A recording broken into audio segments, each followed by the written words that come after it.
नमस्कार साथियों, शिक्षा विभाग ने एक पत्र जारी करके नियोजित शिक्षक, विशेष शिक्षक, विद्यालय अध्यापक आपसी वरीयता से संबंधित सभी प्रश्नों का हल एक एक करके दिया है। जानकारी हम लोग लेंगे। इससे पहले आपसे छोटा सा अनुरोध है, चैनल पर आप नए हैं हमारे तो चैनल को सब्सक्राइब कर लीजिएगा बिहार टीचर न्यूज अपडेट के लिए। पहला क्वेश्चन बिहार शिक्षा विभाग के द्वारा बताया गया है कि माध्यमिक उच्चतर माध्यमिक विद्यालय में कार्यरत नियोजित शिक्षकों की वरीयता का मापदंड क्या होगा। तो इसके लिए विभागीय अधिसूचना 1522/7/2019 द्वारा इसको क्लियर कर दिया गया है।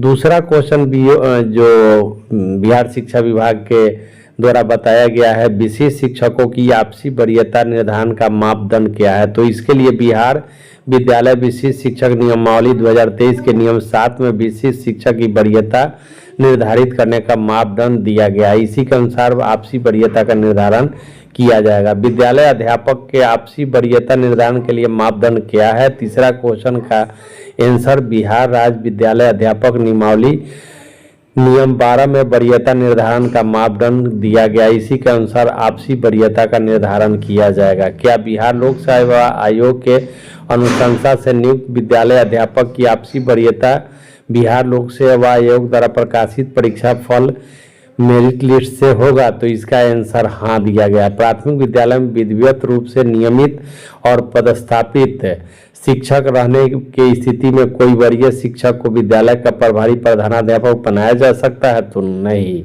उत्क्रमित उच्चतर माध्यमिक विद्यालयों में वरीयता को लेकर प्रभारी प्रधानाध्यापक बनाया जा सकता है। तो इसका आंसर भी नहीं में बिहार शिक्षा विभाग छठे क्वेश्चन में दिया है। आगे की बात, उच्च माध्यमिक विद्यालय में प्रधानाध्यापक का पद रिक्त रहने की स्थिति में प्रभारी प्रधानाध्यापक घोषित करने की प्रक्रिया के दौरान विद्यालय अध्यापक जो पूर्व में उसी वर्ग के नियोजित शिक्षक के रूप में कार्यरत थे, उनकी काल अवधि की गणना में स्थानीय निकाय पर शिक्षित की काल अवधि की गणना की जा सकती है। तो इसका आंसर हाँ में दिया गया है। आठवां प्रश्न, उच्चतर माध्यमिक विद्यालय में प्रधानाध्यापक का पद रिक्त रहने की स्थिति में प्रभारी प्रधानाध्यापक घोषित करने की प्रक्रिया के दौरान विशेष शिक्षक जो पूर्व में उसी वर्ग में नियोजित शिक्षक के रूप में कार्यरत थे, काल अवधि की गणना में स्थानीय निकाय पर शिक्षित की अवधि की गणना की जा सकती है।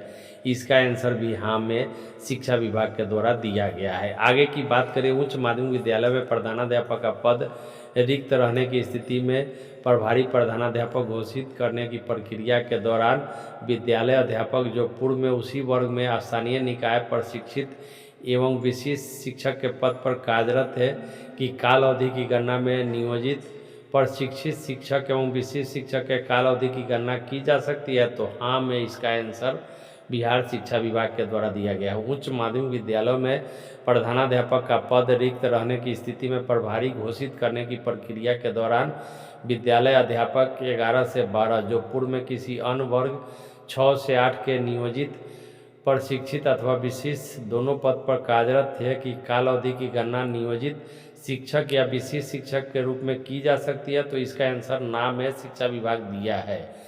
प्राथमिक विद्यालय में प्रधान शिक्षक अथवा मध्य विद्यालय में प्रधानाध्यापक का रिक्त रहने की स्थिति में नियोजित शिक्षक प्रशिक्षित अथवा विशेष शिक्षक अथवा विद्यालय अध्यापक 1 से 5 का विद्यालय पंचायत शिक्षा मित्र के रूप में कार्य की गई हैं, इनकी गणना की जाएगी। तो नहीं में आंसर दिया गया। मध्य विद्यालय एवं माध्यमिक विद्यालय उच्चतर माध्यमिक विद्यालय में प्रधानाध्यापक का पद रिक्त रहने पर प्रभारी किसे घोषित किया जा सकता है। तो हाँ, मध्य विद्यालय के प्रधानाध्यापक उच्च माध्यमिक विद्यालय में बीएड योग्यताधारी की अर्हता वाले को प्रभारी प्रधानाध्यापक घोषित किया जाएगा। प्राथमिक एवं मध्य विद्यालय में प्रधान शिक्षक प्रधानाध्यापक का पद रिक्त रहने पर क्या प्रारंभिक शिक्षा शास्त्र में डिप्लोमाधारी योग्यताधारी विद्यालय अध्यापक शिक्षक प्रभारी प्रधानाध्यापक घोषित किए जा सकते हैं। हाँ, किए जा सकते हैं।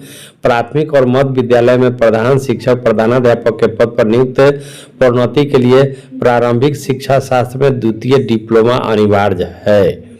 आगे का क्वेश्चन जब बताया गया है शिक्षा विभाग के द्वारा कि मध्य विद्यालय में प्रधानाध्यापक का पद रिक्त रहने पर केवल बीएड अथवा प्रारंभिक शिक्षा शास्त्र में द्वितीय डिप्लोमाधारी शिक्षक विद्यालय अध्यापक को ही प्रभारी प्रधानाध्यापक घोषित किया जा सकता है। तो हाँ, आगे का प्रश्न की बात करें, प्राथमिक विद्यालय में प्रधान शिक्षक का पद रिक्त रहने पर केवल प्रारंभिक शिक्षा शास्त्र में द्वितीय डिप्लोमा योग्यताधारी विद्यालय अध्यापक को ही प्रभारी प्रधान घोषित किया जा सकता है। तो हाँ, उच्च माध्यमिक विद्यालय में यदि प्रमंडलीय संवर्ग के सहायक शिक्षक नियोजित निकाय के शिक्षक हैं और विशिष्ट और विद्यालय अध्यापक चारों कोटि के शिक्षक पदस्थापित हो तो प्रधानाध्यापक के रिक्त पर वरीय कौन होंगे? वर्णित स्थिति में प्रमंडलीय के सहायक शिक्षक जिनका संवर्ग मरणशील है यानी नियमित शिक्षक वरीय होंगे। उच्च माध्यमिक विद्यालय में यदि विद्यालय अध्यापक ही पदस्थापित और प्रधानाध्यापक का पद रिक्त हो तो वरीय कौन होंगे? विद्यालय अध्यापक वरीय होंगे। यदि टीआरई 1, टीआरई 2 और टीआरई 3 के आधार पर नियुक्त विद्यालय अध्यापक 11-12 एक ही विद्यालय में पदस्थापित होंगे तो टीआरई में विद्यालय अध्यापक 11 से 12 वरीय होंगे। समान विषय के एक से अधिक विद्यालय अध्यापक होंगे तो 11-12 की होने पर वरीय का निर्धारण बिहार लोक सेवा आयोग द्वारा प्रकाशित परीक्षा फल के आधार पर होगा।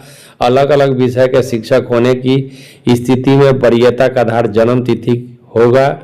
उपयुक्त दोनों स्थिति समान होने पर अंग्रेजी के वर्णमाला के अनुसार जो पहले हो वरीय माने जाएंगे। उच्च माध्यमिक विद्यालय में अध्यापक 11 से 12 की सेवा 4 वर्ष पूर्ण नहीं हुई है, वहां वरीय प्रधानाध्यापक कैसे घोषित किया जाएगा? पदस्थापित शिक्षक अथवा अंतर वरीयता के निर्धारण के मापदंड के अनुसार वरीयता का निर्धारण वरीय शिक्षक को विद्यालय का प्रभारी घोषित किया जाएगा।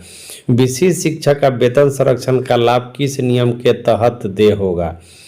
विशिष्ट नियमावली 2023 के कंडिका नियम 8 के तहत विशिष्ट शिक्षकों को पूर्ण वेतन संरक्षण देने का प्रावधान है और विभागीय पर्तांक 2999/14/10/2025 द्वारा प्रक्रिया निर्धारण कर दिया गया। विशिष्ट शिक्षकों को वेतन संरक्षण का लाभ किस नियम के तहत दे है? 2023 के नियम 8 के तहत विशिष्ट शिक्षकों को पूर्ण वेतन संरक्षण देने का प्रावधान किया गया है।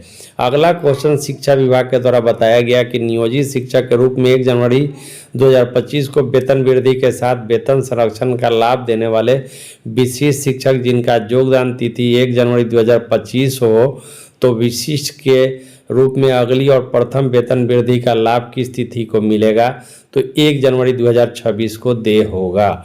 उच्च माध्यमिक विद्यालय में प्रधानाध्यापक का पद रिक्त रहने पर प्रमंडलीय संवर्ग के शिक्षकों का पदस्थापन नहीं रहने की स्थिति में प्रधानाध्यापक घोषित करने हेतु न्यूनतम अर्हता क्या होगी? तो 11 से 12 के स्थानीय निकाय के प्रशिक्षित शिक्षक अथवा विशिष्ट शिक्षक अथवा विद्यालय अध्यापक के रूप में 4 वर्ष का अध्यापन कार्य का अनुभव होना चाहिए। 8 वर्ष की अध्यापन कार्य हेतु अनुभव होना चाहिए जो 9 से 10 के नियोजित के रूप में प्रशिक्षित अथवा विशिष्ट शिक्षक या विद्यालय अध्यापक के रूप में कार्य करना होना चाहिए। अगला क्वेश्चन है 9 और 10 के नियोजित प्रशिक्षित शिक्षक जो विशिष्ट शिक्षक अथवा विद्यालय अध्यापक के रूप में चयनित होकर कार्यरत हैं, अध्यापन कार्य के अनुभव में नियोजित के रूप में प्रशिक्षित शिक्षक का कार्यकाल जोड़ा जाएगा, हाँ अथवा नहीं? तो इसका आंसर शिक्षा विभाग हाँ दिया है। आगे के प्रश्नों की बात करें। नियोजित के रूप में 11 से 12 के जो शिक्षक हैं चयनित हो गए हैं, अध्यापन कार्य अनुभव में नियोजित का कार्यकाल जोड़ा जाएगा। इसका आंसर भी हाँ शिक्षा विभाग के द्वारा दिया गया है। मध्य विद्यालय में प्रधानाध्यापक का पद रिक्त रहने पर प्रभारी घोषित करने की स्थिति में अलग से कोई उच्च स्तर का वेतन या अन्य भत्ता दे होगा, तो इसका आंसर नहीं दिया गया है।